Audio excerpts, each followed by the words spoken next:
केंद्रीय गृह मंत्री अमित शाह ने बीते 18 मई को रांची लोकसभा क्षेत्र के चुटिया इलाके में रोड शो किया। रोड शो में वे अपने ओपन जीप पर सवार थे और उनके बगल में रांची के भाजपा प्रत्याशी संजय सेठ खड़े थे। लगभग पौने घंटे चले इस रोड शो में हजारों लोग शामिल हुए। अमित शाह इससे पहले 10 मई को झारखंड आए थे। तब उन्होंने खूंटी में एक जनसभा को संबोधित किया था। वे खूंटी से भाजपा उम्मीदवार और केंद्रीय मंत्री अर्जुन मुंडा के पक्ष में वोट मांगने आए थे। खूंटी की जनसभा में सुदेश महतो ने भी शिरकत की थी। मंच से अमित शाह ने झारखंड से जुड़े कई मुद्दे उठाए थे। नक्सलवाद और संताल परगना में बांग्लादेशी घुसपैठ पर वह खूब बोले थे। केंद्रीय गृह मंत्री अमित शाह भाजपा के स्टार कैंपेनर हैं।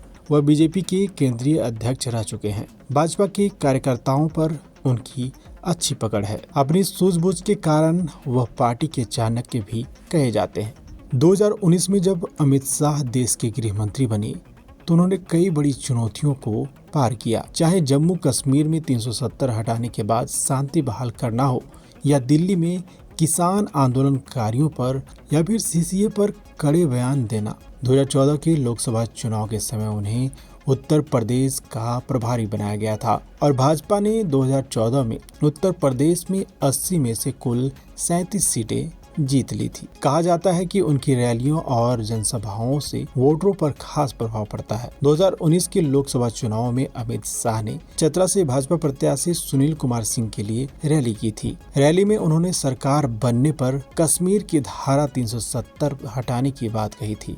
उस साल भाजपा प्रत्याशी सुनील कुमार सिंह रिकॉर्ड वोटों से विजय हुए थे। उन्हें 5,28,000 वोट मिले थे। वहीं दूसरे नंबर पर कांग्रेस के मनोज यादव थे, जिन्हें 1.5 लाख वोट मिले थे। चतरा के बाद उनकी अगली जनसभा 8 अप्रैल को जमशेदपुर और धनबाद में हुई। यहाँ उन्होंने लोगों से गांव गौमाता और गंगा पर वोट करने को कहा था। जनता ने भी अपना मत दिया और भाजपा ने धनबाद में प्रचंड बहुमत से जीत हासिल की। धनबाद से भाजपा प्रत्याशी पीएन सिंह 4,86,000 मतों के फासले से चुनाव जीते। वहीं जमशेदपुर में भाजपा के विद्युत फरन महतो 3 लाख से अधिक वोटों से विजयी हुए थे।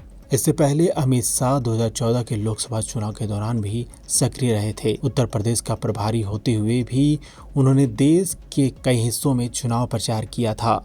इस क्रम में वह झारखंड भी आए थे। झारखंड के गोड्डा में अप्रैल में उन्होंने निशिकांत दुबे के पक्ष में प्रचार किया था। देवघर और गोड्डा को कवर किया था। इस चुनाव में निशिकांत दुबे को जीत मिली थी। इसके बाद वह पलामू आए थे, जहां से बीजेपी उम्मीदवार बीडी राम भारी मतों से विजयी हुए थे। यदि अमित शाह के झारखंड में चुनावी दौरे पर गौर करेंगे तो स्पष्ट है कि जिन भी सीटों पर चुनावी सभाएं हुई वे बीजेपी की झोली में गई।